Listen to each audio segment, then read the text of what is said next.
Cultura. Pergunte ao advogado.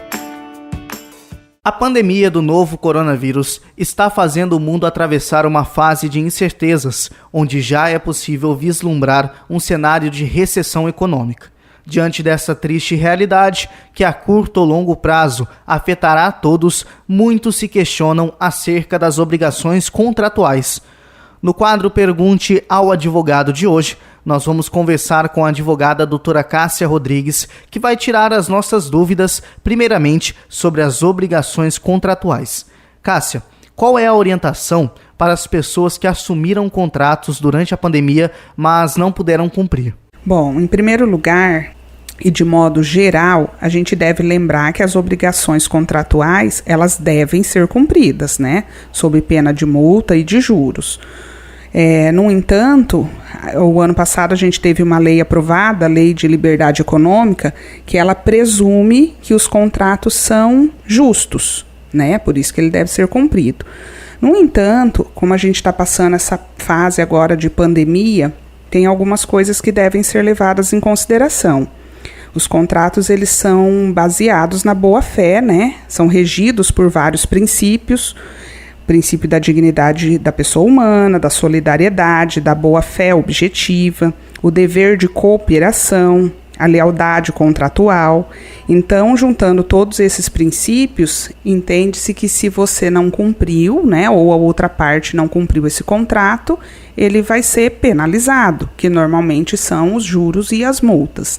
No entanto, como a gente está vivendo essa fase agora da pandemia, né, com tudo que está acontecendo, cada caso é um caso. Então, os contratos eles têm que ser analisados.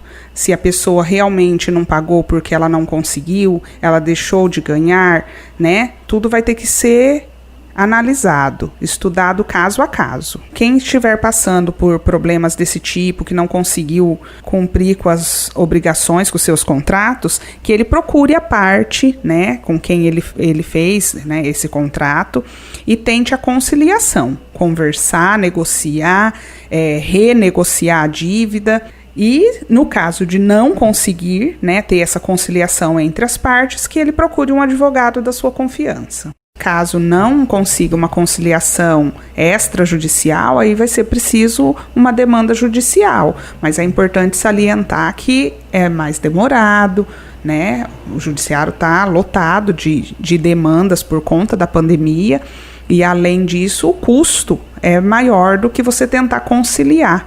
Se já não tem condições, né, de pagar, que ele vai gastar ainda mais. Uma outra dúvida é sobre as multas e juros nos boletos ou até mesmo nos contratos que não foram cumpridos. Como é que fica? Então, aí cada situação ela vai ser analisada individualmente. Então, é importante que essa pessoa que não conseguiu, né, cumprir, ela tenha provas para ela comprovar o que afetou a renda dela, por quanto tempo essa renda foi afetada, o estabelecimento ficou fechado, por quanto tempo, quais foram os contratempos que ela teve, alguém ficou doente da casa, chegou a ficar internado, não pôde trabalhar. Então, cada caso é um caso, tudo isso vai ser analisado. Então, é importante que a pessoa, né, tenha como comprovar que ela não cumpriu com esse contrato e os motivos. Porque não vai simplesmente pegar assim, de março até agosto, ninguém mais vai pagar os juros e as multas dos boletos que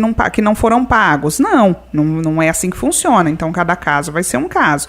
Pode acontecer de ficar isento desses juros e dessas multas, desde que comprovado a situação, por que não pôde pagar, né? Tudo isso, por isso que a conciliação é a melhor solução hoje. Diante de tudo isso, a pessoa deve ou não renegociar ou até mesmo pedir uma revisão? O que a gente pode orientar as pessoas é que, não havendo a conciliação entre as partes, que procure um advogado da sua confiança para estar mediando a melhor solução e resolver, para não deixar que isso se acarrete às demais consequências, que é a negativação do nome, SPC, Serasa, protesto, né? Porque aí isso gera ainda mais problemas. Então, quanto antes a pessoa puder resolver, conciliar, né, renegociar, isso é melhor.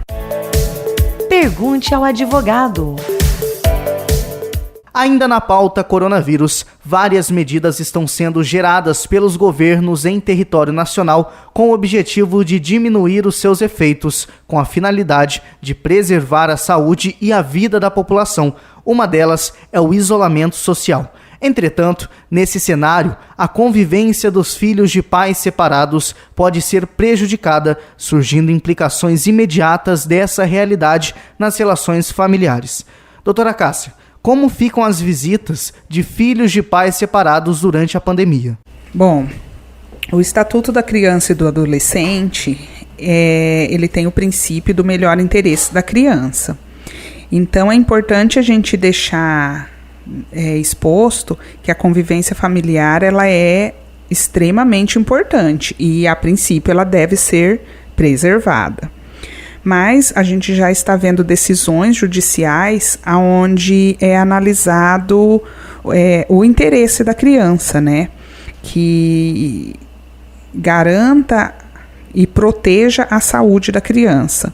Então, em casos onde a profissão do pai ela é de risco, pais médicos, né, um exemplo que está na linha de frente do coronavírus hoje, então já existem decisões judiciais em que essas visitas estão sendo suspensas temporariamente. Então, se caso suspensa as visitas, como que ficaria o contato entre pai e filho? Olha, temporariamente seria um contato online, por telefone, videochamada, FaceTime, né?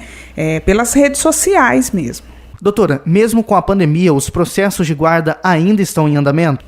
Quando o processo é judicial, que ele demanda decisão, sentença, um caso de litígio, onde não há acordo entre as partes, o processo continua em andamento.